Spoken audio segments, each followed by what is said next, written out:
What is going on, everybody? My name is Andrew Montana, welcoming you guys to Season 19, Episode 5 of HTF's main show. Now, before we get into this week's show content, Sabrina, step back three from the logo in Target Center and Game 3 of the WNBA Finals for the win. What a game, what a series, and shout out to Breanna Stewart with the 30-point triple-double. Amazing work going on by the ladies as the Liberty currently lead 2-1 against the Lynx. Just want to get that out of the way. Shout out Sabrina. What a game. But as for today, here's what our slate is going to look like. First off, we're talking baseball. As the postseason has boiled down to the last 4 teams, then we're going to look at the NBA preseason as the association tips off on Tuesday, October 22nd, mark your calendars, after a 127-day hiatus on that day specifically. And then we're going to make some NBA predictions about the postseason that begins in April. Personally, hot take, my favorite time of the year in terms of sports. Lastly, some announcements on my end. We've got another main show debut going on today, so stay tuned for that. And lastly, this outfit officially means it's HTF spooky season, bruh. That's right, Halloween's right around the corner. We're a couple weeks away, but regardless, we'll be right back after this commercial break, so don't go anywhere because HTF's main show starts right now.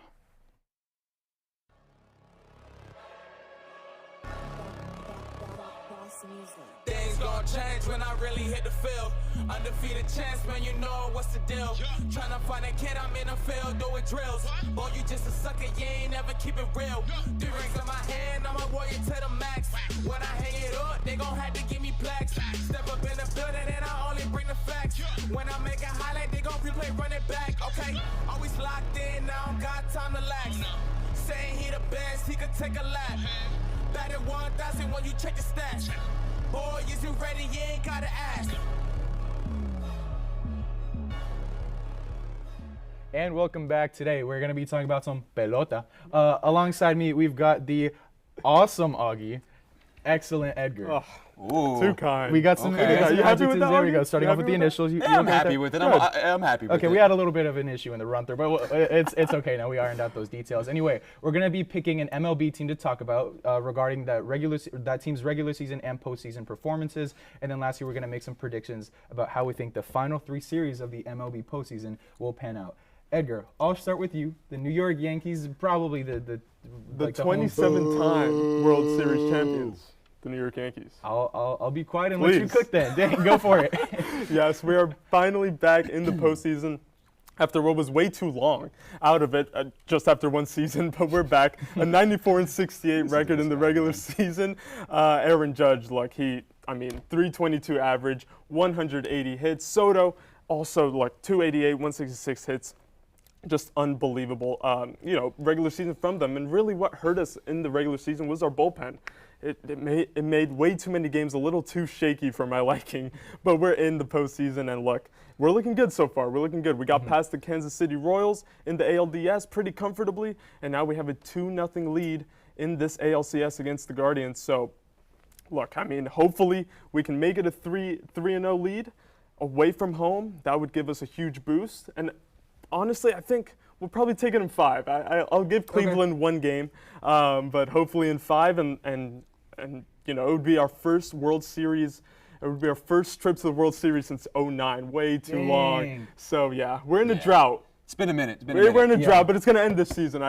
I believe. This is kind of a sidebar, but we were talking about this before the show, how if the Dodgers and the Yankees made it to the World Series, it would kind of feel like the Lakers and Celtics, back in the day. It definitely would be. And It would be the the MLB's best case scenario. Exactly, yeah, that's what they want. That's what they're hoping for. And Yeah, get the biggest stars in Judge and Ohtani. You got global superstars absolutely. there. That would be such a show to see. It's made for them already. I love how this guy mentions a playoff drought when it was just 1 year, though. I mean, Come on, you're a spoiled Yankees fan. as a Lakers fan as well, I could say 17 championships. We got that. We got that. But one playoff loss or getting out early, it never helps. But no, I was just gonna mention that the Celtics previously hadn't won a championship since 08. So it's kind of the same boat on the East Coast, same thing. Right. You talked about the New York Yankees. Do you want to briefly mention? I'm sorry. You want to briefly mention the Detroit Tigers because I know you wanted to shout them out as well. The Detroit Tigers. We have to give them some love, right? They made the postseason unexpectedly, really. No one saw that coming. A huge job by AJ Hinch and his boys down in Detroit, and it's honestly a bit similar to the Detroit Lions in the NFL, right? I was gonna say. Last season they came back, roaring back, no pun intended. But look, Detroit it's a little bit of a hotbed in football and baseball right now. So let's see how they do next season. That'll be interesting. Absolutely. Are the Pistons going to have an incredible year now too? Don't sleep on Foreshadowing? Cade. Don't sleep on Cade. Tariq Skubal though, that guy was incredible Unbelievable. all season. Unbelievable. I mean, very well easily could be the Cy Young. So There you go. maybe Paul Skeens takes it. You get Paul Skeens. It's tough to But vote hey, against them. Skubal was incredible all year. So give that guy his flowers. Absolutely. Talk to me about the Mets. You're talking about the Yankees. I want to hear I'll about give the them other some team in time. New York Go because ahead. there are 2 New York teams in these Final Four, and it's going to be a good one. I'm going to be talking about the better, more relevant Ooh. team Wow. in New York. I know Edgar does not like to hear that. You don't believe that, But- Augie. Oh, yes, I do. Yes, I do. Steve Cohen's putting his money where his mouth is. And, I mean, talking about that, Luis Severino came from your Yankees to my Mets, and he's been balling all year. Hey, I'll give him that. But yeah. I'll give him that. The Mets season was as big of a roller coaster as you could imagine. We started off 0-5, where literally Grimace. terrible. We were 28-37. OMG. Then the great hope, the great purple hope came down from the sky. Thanos. And that is Grimace, the McDonald's taste bud. And I mean, our season just flipped. We went on a 7-game win streak. And I mean, you can see it right there. We went 61-38 since Grimace's first pitch. And we went on an absolute tear. That's actually really And we made the impressive. playoffs. I mean, you can see Devin Williams' airbender changeup is airbending over the fence. Bryson Stott, it's A-okay, bud. It's okay. I mean, Pete Alonso, that's probably the biggest home run since Mike Piazza's 9/11 home run in Mets history. I mean, we all thought Lindor's home run and game 161 was massive, and that grand slam was massive too down there. That's tough. That was yeah. But I mean, this moment. Mets Bottom of team the sixth. has just been raking. I mean, every time it seems like when they come up with a chance to score runners, they do, except for last night. That was a little rough. But game yeah, one. That's funny. And game but one. yeah, this And Mets game team one. has been absolutely incredible to watch, and it's been a roller coaster of emotions for me every single game, man. It's a little. It makes my heart race I a little can feel bit. your I'm not voice gonna cracking lie. a little bit too. Yeah, and this bullpen. Whew, I'll talk about the bullpen a little. Yeah, later, go. but- So I'm gonna briefly talk about the LA Dodgers before we get into breaking down this series, series. yeah. Yes, LA Dodgers, best team in baseball, first seed overall, first seed in the National. Got the best player, too. Got the best player as well. Yeah. Yeah, 98-64 in the regular season. I can break down games 1, 2, and 3 of this specific series, but again, I'll leave that for us two to talk about. But yeah, one of the best seasons I've seen out of the Dodgers in recent history. As you can see in that second statistic, nevertheless, we got the most ops. Nobody rocks with us, bro. Nobody likes us. Everyone's out to get our heads, man. But yeah, no, it's been an incredible season. But I mean, yeah, regular seasons in the past. I do want to talk about this series because I mean we got the first seed in the first round, and then we went on to beat the Padres 3-2 in that second round in a 2-0 victory in that final game, which is like against the Padres. That always scares me. And we just saw him on the highlight. Give Max Muncy his flowers. Absolutely. Bro is balling Absolutely. out. Unbelievable Star-studded so Yeah, far. roster. such a great solo homer when you're down 6-0. It's like the whole Chris Paul hits a 3 to Man. cut the lead to 43. 42. Oh, 42. It was My 42. bad. Yeah, it was My 42. bad. The Mets still won that one by 4. Thank you, But Great. who's leading the series though? Max Muncy. Exactly. there you Exactly. go. Yeah. Not gonna lie. Chris Paul cut the lead to 42 to avoid a sweep, I believe, against Lucas Mavericks. But anyway, we'll talk about basketball in a second. I want to talk about this series. Game 1. I want to hear your side of the story. Talk to me about Game 1. Game 1 was rough as a Mets fan. Jack Flaherty dominated us. 7 innings, only 2 hits. Kodai Senga. 6 Ks. Kodai Senga. It wasn't. I mean, to be fair, he's They only put him pitched in a twice. tough spot. They put him Yeah. in a tough spot. As much as I love what Carlos Mendoza has done, it's a little bit of a rough spot. I mean, the It guy's is. pitched twice all season. Or excuse me, this was his 3rd time pitching. And I mean, it's a rough spot. This Dodgers lineup is just too good. What impresses me about them is their incredible patience. Like when we played the Phillies swung at everything. And the Dodgers have not swung at it. If it's a ball, they're not swinging. So our pitchers need to adjust. And, I mean, Severino last night, he battled. He had a good outing, but he threw a lot of balls. Yes, he he did. was all over the place. And the Dodgers were on base a ton because we walked pretty much everybody. Pretty Yeah. much everybody stepped up to the bat. Didn't even have to go up with the bat, and they were probably getting on base. I want to briefly talk about Game 2, Ellie, because I tossed you into the I wolves would where you love to guys talk lost about Game 2. 0-8. I'll talk about the 3-8. Yeah, 3-8 loss. That 6th inning. Oh my gosh, I had a little bit of hope, right? because you guys had scored, if I'm not mistaken, 6 runs in the first 2 innings, 1 in the first, 5 in the second inning, and then after that it was it was goose eggs. I think we brought in Edwin Diaz for like the 6th or 7th inning, and Ryan Stanley. We brought in our 2 highest leverage relievers to throw the 6th inning. Shout out Mark Vientos. That grand slam was huge, my guy. Love you, Mark. No, we don't. No, we don't. No, we don't. We don't rock with that. But yeah, I mean, this Mets bullpen has scared the living out of me. And then lastly, Game 3. Another blowout. 9-0. We'll bounce back. 8-0. Excuse me. W last night. Shohei moonshot, right? That ball was crazy. You guys remember that like little mini moon that was circling around Earth? It was actually Shohei's the ball hit off of it. The ball hit yeah, off. Yeah, exactly. Something like that. It took a full orbit around the Earth. 3 home runs, 7 walks, 10 hits throughout the span of the game, and then exactly the same. 10 walks can't happen. Yeah, 10 walks that's just inconsistency. But same thing as in Game 1, you've got 3 scores in the 8th inning.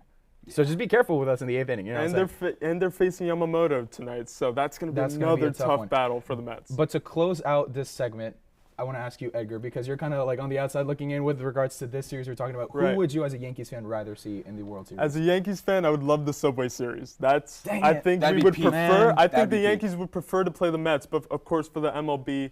Yankees, Dodgers. I mean, you're going back to the 60s, the 70s. It's just made for them. Yeah. Ohtani, Judge, all of the storylines are tailor-made for a Dodgers-Yankees World Series. And then the Dodgers starting off in Brooklyn.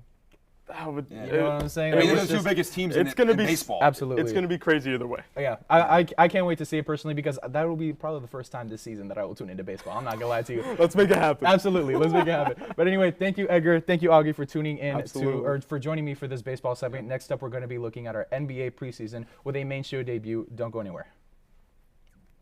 So I guess with that in mind, I mentioned it previously, but I'm saying that Jacksonville is going to make the playoffs. So one of the most wealthy quarterbacks in the NFL, and that basically means you're in okay, let's win now alongside Trevor Lawrence. But I think it could make it to the playoffs.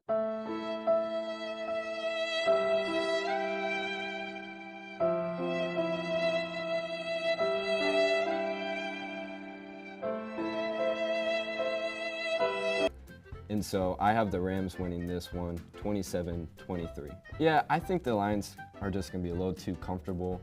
Week 1, they're hosting it, a lot of energy.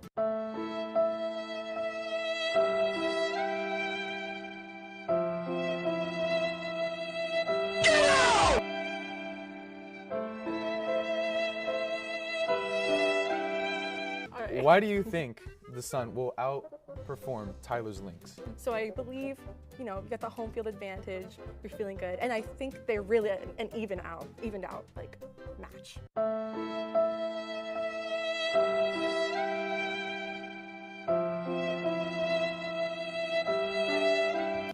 So for my MVP and I'm just gonna say it, Defensive Player of the Year pick, I have Asia Wilson. And I think she's gonna come away with the MVP, potentially Defensive Player of the Year too. Okay, I was gonna say, is your selection for MVP or Depoy or MVP and Depoy? Both. Both. I'm saying both.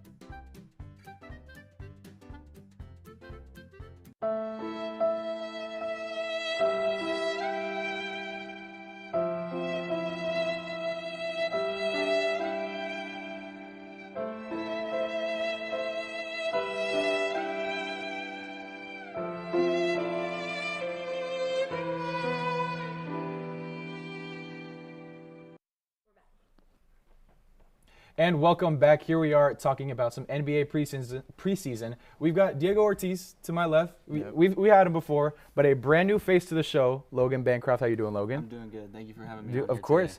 So I just want to kind of paint a picture because, again, we got a new character on the show. What's your kind of NBA stance? Like, what's your team, favorite player kind of thing, just to get a feel of it? So I'm a fellow Lakers fan. There we go. Well, I saw that in the rundown. My favorite player has to be LeBron James, the GOAT. Bad. Absolute baz all around. But anyway, we're going to be talking about one NBA team's preseason journey. We'll each talk about one specifically, and then we're going to look at a matchup from the preseason to break down because there's been a lot going on in the pre. Anyway, Logan, I'll start it off with you. I know I took the Lakers for the first bit. I'll get to that in a little bit, but you're talking about a fellow West Coast team with arguably a top 10 player of all time. Depends on who you ask. But just go for it. What do you got? Yeah, so I'm going with the Golden State Warriors, arguably the best three-point shooter of all time on that team. You could take off arguably. But, they're looking good. They might actually end up being better than last season. I think the additions they made between Buddy Hield, Kyle Anderson, and DeAnthony Melton were a little underrated. And I understand that the Splash Brothers are no longer together, but at the end of the day, I think Splash Buddy is coming in and he's taking charge. He's been lights out in the preseason, 49% from 3, averaging 12 points per game. And they are undefeated in the preseason. They're looking really good, and it looks like the rookies from last year are taking a step up. I want to bring this by you as well because you mentioned Buddy Hield making his best Sabrina Ionescu impression. I'm just leaving it at that. But yeah, the only undefeated team outside of the New York Knicks, at least in the preseason, because then again, it's just preseason. But is there any particular player or like particular set of players, especially with those who are rolling over from last season, that are kind of interesting you or you think that this team could build around? Yeah, so I really like Trace Jackson Davis. Absolutely. I think he's been really solid. Last year he showed a little bit of flashes, but he also showed that he's still a rookie. So I think he will be taking Kevon Looney's spot. And then forgot his name, Podjenski. Oh, Brandon Podjenski. Brandon Podjenski. Yeah, he's been really good. I think he'll take a step up this season. But I think the fact that they brought in a lot of well-known veteran players is really going to help out those younger players as well, besides Steph Curry. For sure, yeah. I can't wait to see that Warriors roster because we're not anticipating too much. So I think regardless what you get, it's going to be promising because at the end of the day, it's all about development. But a team that's already looking pretty developed out west, actually more so towards the north, we're going to be talking about Tyler's Minnesota Timberwolves. Are you a fan of the Wolves or are you just kind of talking about No, them? I'm just talking about Okay, I just want to make that clear. You're good. Yeah, no, the Timberwolves right now, 3-1 in the preseason so far. I mean, they look like they haven't really missed a step. Obviously, they did lose Cat right before the start of preseason, and they added Julius Randle and Dante DiVincenzo. And I feel like this team, look, regardless, like, they're still going to be pretty good. I mean, Anthony Edwards is, I think, in my opinion, he's going to emerge as a top 10, potentially like top 8 player in the world. Last year they finished 23rd in offense, but I think that's going to go up. Defensively, they're still going to be great. They still have Rudy Gobert in the front court as well. Adding Julius Randle adds a lot of front court defense as well. And with the addition of Julius Randle, like, yeah, he's not great at necessarily anything. But he's good at a lot of things. I think the one thing that you can maybe argue that he's great at is rebounding. So I think they're going to be a pretty tough team to beat regardless. And then when you look at DiVincenzo, I mean, the guy can, it's basically what every NBA team is looking for. He adds perimeter defense, and he adds perimeter shooting. He can space the floor. He can defend. Naz Reid is also a great player as well. I think he's super important to them. So I think there's a lot of things to look forward to for the Timberwolves this year. Absolutely. I think with the addition of Dante DiVincenzo, who, by the way, I believe is shooting near, if not at 50% from 3 in the preseason. He's incredible. Yeah. And then made the most threes last year behind just Steph Curry and Luka Doncic. But do you think the Timberwolves are the deepest team in the NBA? You could argue it. Yeah, I mean, they got a lot of depth. They also, because they also added Joe Ingles as well, who isn't a sleeper. Yeah, not a great, perimeter defender, but he adds a lot of spot up 3-point shooting. Great play. So I think, they have a good team. You could argue it. I agree. I'm just a little bit wary about the, Julius Randle's fitting into the offense and all that kind of thing. He kind of slows the pace down, slows the ball down a little bit. Whereas Cat, he would space it out. We talked about this a million times, and we'll hear it a million more times. But real quick, I want to talk about our LA Lakers. There we go. Our LA Lakers not doing the best right now, as in preseason.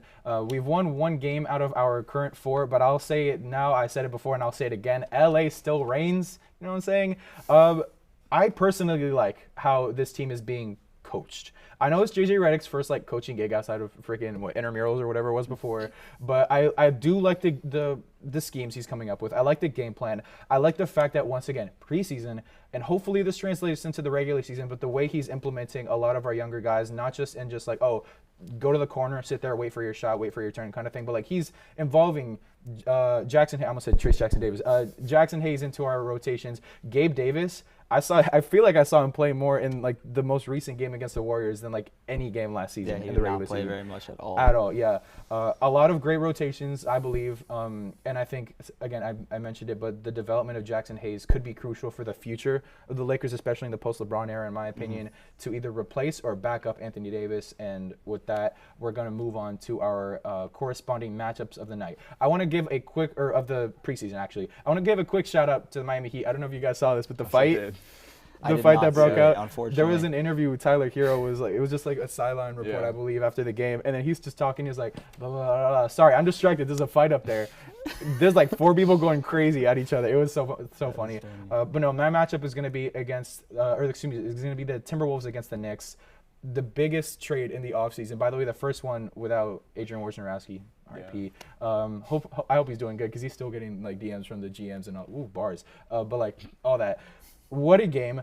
The crowd was so into it in New York. It felt like they were playing a playoff game, not even regular season. The crowd was electric. The crowd would not shut up. I couldn't hear the commentators sometimes, and it was so much fun to see. Dante DiVincenzo going against his former team, Carl, which I think was more of like a heater. Like they were kind of like Dante was upset, but Kat on the other side of the coin was a little bit more sad about it. Same thing with like, that whole dynamic. But Dante post game talking trash to Rick Brunson. He's one of our favorite professors here at Nicholson, but Jalen Brunson's dad, they were going at it verbally, of course, and then they had to get separated. I think, personally, one of the coolest things that coming out of the preseason, because I haven't seen a preseason fight since last year's preseason in the NHL when the Panthers took on the Lightning here in the Kia Center. But a lot of fun in that matchup, and I can't wait to see how that pans out the rest of the regular season. How about another West Coast matchup for you, though? Yeah, so I'm going to be talking about the Sacramento Kings and the Golden State Warriors. Obviously, the Warriors won this one, but if you just look, I mean, the regular season, just like the outlook on them, I don't see much for the Warriors this year. I know, obviously, they still have Steph Curry, the greatest shooter ever. They added Buddy Hield, who's looked really solid in the preseason, but just to me, I just feel like this team doesn't really have much depth to it. I know they still have like a lot of young, promising guys, and they added Kyle Anderson, which I think is a pretty huge addition. But guys like Pajemski, Trace Jackson-Davis, like they can turn out to be good players. Don't get me wrong, but in my opinion, I just don't see them having necessarily, the success that you were talking about, Logan. But and then looking at the Kings, they did lose Buddy Hield, obviously, but they added DeMar DeRozan. They still have De'Aaron Fox and Domantas Sabonis. Malik Monk is also a really solid player as well. I feel like they're fit to really try to finally take a step after, obviously kind of last year after having such a great year in 2022. So I think the Kings, they're going to be pretty solid in my opinion. I'm rooting for the Kings heavily, one, because I personally love DeMar DeRozan. But I think, honestly, even more so than acquiring DeMar, I think their biggest offseason acquisition was just getting back Malik Monk. He brings so much to the floor in terms of like 3-point shooting, just scoring ability, and then that dog in him. Amazing. I love to see that. But once again, another Western Conference rivalry because, I mean, the West is just better at this point. It's a lot better. And a playoff series that we've seen multiple times in the last few years. What do you got for us? So I'm going with the Dallas Mavericks against the Clippers. The Clippers handled the Mavericks in that game. There were multiple stars out in that game, though. Kawhi not playing in the preseason, Luka not playing, Kyrie not playing. So I think, the Clippers winning by 20 is a little misleading. I think the Mavs, we saw them go to the NBA Finals last year. I think they are by far the better team, especially with the Clippers losing Paul George. Although they did have a bright spot in a very, very interesting player in Kevin Porter Jr.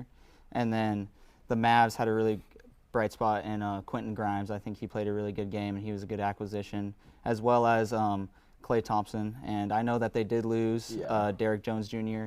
to the Clippers. He had a good game. But overall, I think the Mavs are a much better team. I think the Clippers are honestly going to be struggling to get a play-in spot. And then before we wrap up the segment, I want to quickly run this by you.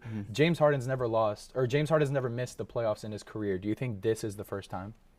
I think it very well could be. The West is just getting better and better. Teams are getting more competitive. And the Clippers, in my opinion, they got worse. They lost Paul George, lost Russell Westbrook, who was actually decent for them. I know he wasn't great in the playoffs this last year. I agree. But Kawhi's struggling to stay healthy. Harden's getting old. I think that this team could very well not even make the play-in. Interesting. I'm personally rooting for the Clippers because I also like James Harden. I like that 09 draft personally. But anyway, thank you guys for joining me for this segment. I mean, you're not going to be going anywhere. But we'll be right back after this commercial break to look more into the NBA and how the latter half of the season is going to look like. Hello, Hitting the Field family. My name is Andrew Montana, host of Season 19 of The Main Show. And on behalf of HTF, we hope you're enjoying today's content. But I'm here to tell you about everything else we have to offer here at the network. Mondays at noon, HTF Bets goes live with 3 of the best on-air faces we have in the program. Andrew Gregg's personality, Tyler Brownrick's sports expertise, and Nick Cohen's versatility make this show a fan favorite, but also a warm light to guide you through the harsh world that is the sports betting industry. On Tuesdays, Frankie Noble hosts a brand new show called Girls Got Game, blending women in sports, the biggest sports news stories, and creative segments that make for a fun and engaging show. Next up, we've got The Combine, an easygoing, conversational, and podcast-style show dropping on Wednesdays with Ty Patton as your host. No changes there. But a big change for The Combine is the set. So ladies and gentlemen, allow me to introduce you to The Combine from our brand new podcast studio. We've got the lights, we've got the cameras, all for Ty Patton to bring the action, and we hope you're just as excited as we are for this amazing opportunity. Much great content from The Combine this semester, as always. Then tune in Thursdays at noon for our second live show, The Main Show, hosted by, well, yours truly. Here we'll cover any sport, any topic, any story, no matter how obscure, be it basketball, football, hockey, soccer, UFC, MMA, cycling, even baseball. But be sure to tune in throughout the semester for our special shows, including drafts, debates, and much, much more. Lastly, Nighttime is aired on Fridays, where Patrick Previty and Matthew Bracker talk about UCF and college sports. From in-depth looks at campus's top storylines to collegiate records being broken nationwide, let Nighttime be your primary college sports resource. And outside of our 5-show roster, be sure to tune into our other content, such as the Studio Days vlog run by Vlog King Nick Cohen, breaking news graphics on our Instagram page, and much more. As well, make sure you're subscribed to Hitting the Field Network on YouTube, as well as following us on Instagram, TikTok, Facebook, and X. But as for me, I've been Andrew Montana. Thank you so much for watching, and back to your regularly scheduled programming. Hey guys, and we're back. I know you just saw me, but we're back again. Anyway, we're going to be breaking down a specific team's first 7 regular season games, again, as the regular season is just a few days away, 5 to be specific. And then we're going to make some way too early predictions for the playoffs and the finals for those exact same teams. Now, Logan, I'm going to start off with you. Represent our Lakers as well as you can. Go for it. Yeah, so we have the Timberwolves, Suns, Kings, Suns, Cavs, Raptors, Grizzlies. So it's going to be a tough start to the season. Sadly, the Lakers did not make really any additions this offseason besides the draft. And I know we were hoping for something different, as well as LeBron. I think that they're getting worse because everybody else is getting better and they're staying the same. While I do like J.J. Redick, and I do think that he'll be able to bring out the best in some players, because don't get me started on Darvin Ham. Oh my God.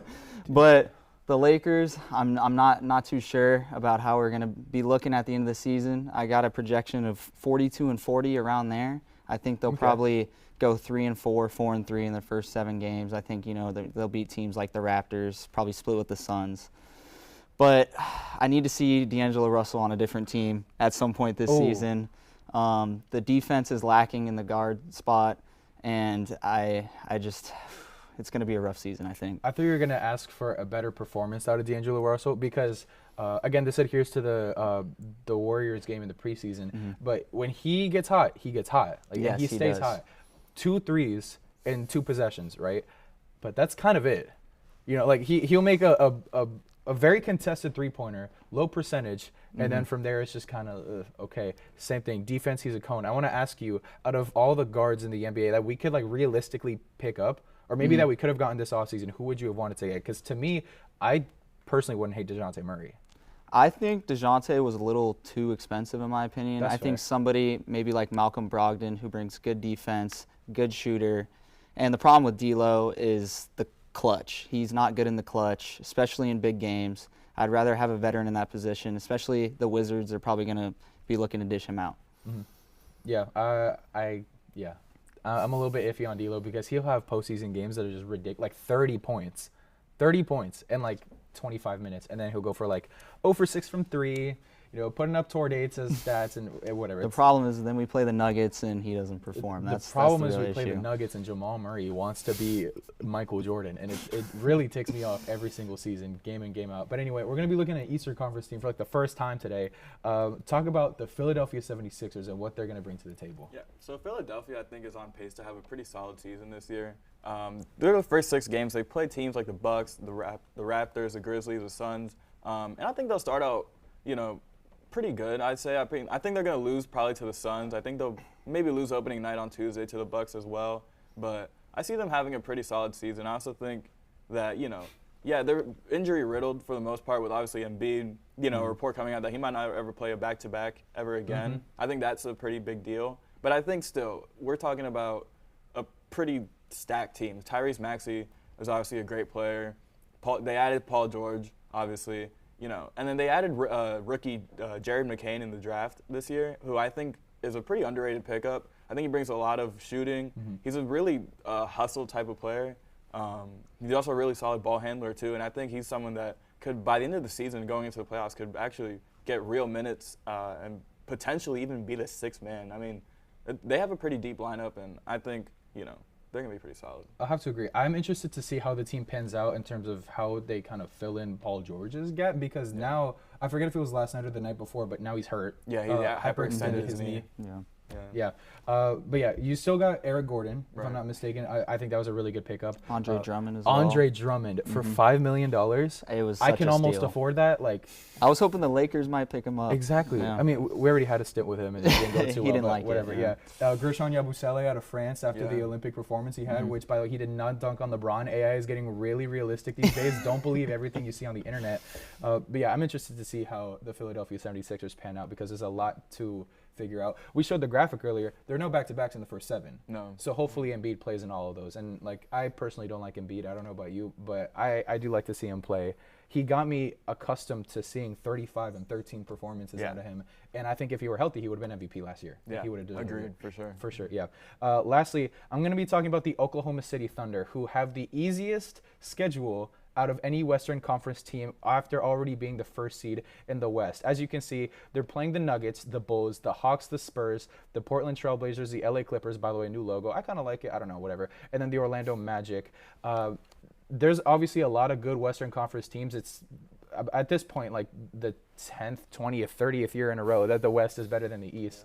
But to say that the Oklahoma City Thunder, granted it's based on last season's stats, but that they are getting the easiest schedule in the league, on top of, again, the first seed, on top of second in MVP voting and Shai Gilgeous-Alexander leading the way, on top of the offseason acquisitions that you had, picking up Alex Caruso, dropping Josh Giddey, getting Isaiah Hartenstein, you can run like a twin tower tandem down low with Isaiah and Chet if you want. You can reserve one for like the final few minutes of the game, whatever.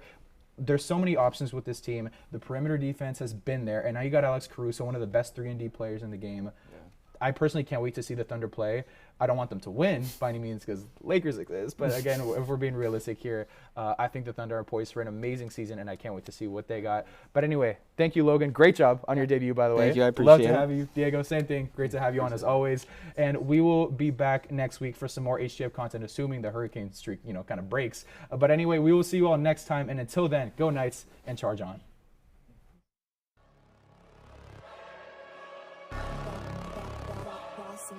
Things gon' change when I really hit the field. Undefeated chance, man, you know what's the deal. Tryna find a kid, I'm in the field doing drills. Boy, you just a sucker, you ain't never keep it real. 3 rings in my hand, I'm a warrior to the max. When I hang it up, they gon' have to get